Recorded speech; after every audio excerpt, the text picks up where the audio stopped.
kids just, I felt like at that time of my life, they just didn't understand, like, me 100%.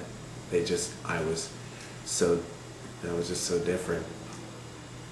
Um, I've been the victim of, bigotry. I've been called nasty names. You know, I've, you know, when you look at, like, the friends you thought you had, they weren't really, my friends, because most likely these friends that I thought I had were not really that nice, but I didn't know it at the time. There were teachers that didn't understand the way I learned, and so they were kind of like impatient, and they didn't take the time to, have me learn the way I thought was good at learning. And that's when I put that in perspective, like with the fact that I was being bullied by like a bunch of other kids. That's when I started thinking of, that's when I started saying, well, I think it's not only the color of my skin, but I think that my disability might have something to do with it. In my sophomore year, I started taking special ed courses, and when I when I started taking those special ed courses in high school, at first I felt comfortable because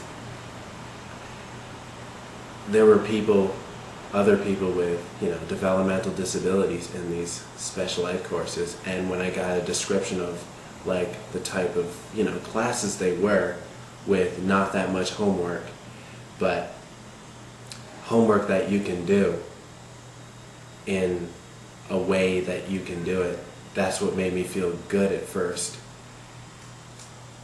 And so when I started taking those classes, I was like, okay, well, this might work.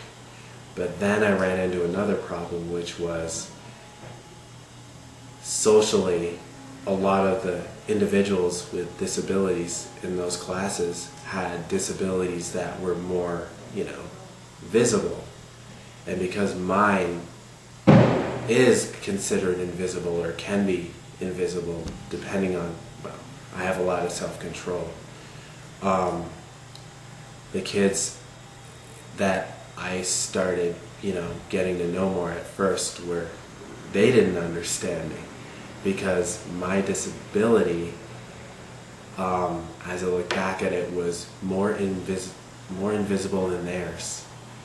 And so academically it was good, but then it was like a flapjack, At first it was social, and then it was like both, and then now it's academically where it was easier, but now socially at first it was harder, because when I started taking those classes, it was like, those kids were like, well, who is he? They started looking at me like, oh, I was one of those, kids that didn't really have a disability, or they didn't think I had a disability at first. So at times where I kind of had, conflict with them, they would somewhat use that as like a weapon against me, and that's when it like really made me, kind of wonder, well, even though academically the classes are right, is this working for me?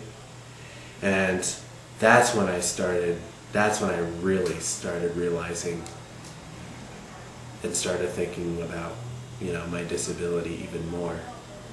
And as time went on, we started getting to know each other more, and started talking about challenges more on and off, and then telling our own disabilities to each other and what they were. And then I think like my last 2 years, that's when these individuals and I started connecting, like, whoa, and I started feeling like, whoa, I'm not the only one with a disability, and I'm not the only one that has been through challenges. And it just, as time went on, it was like,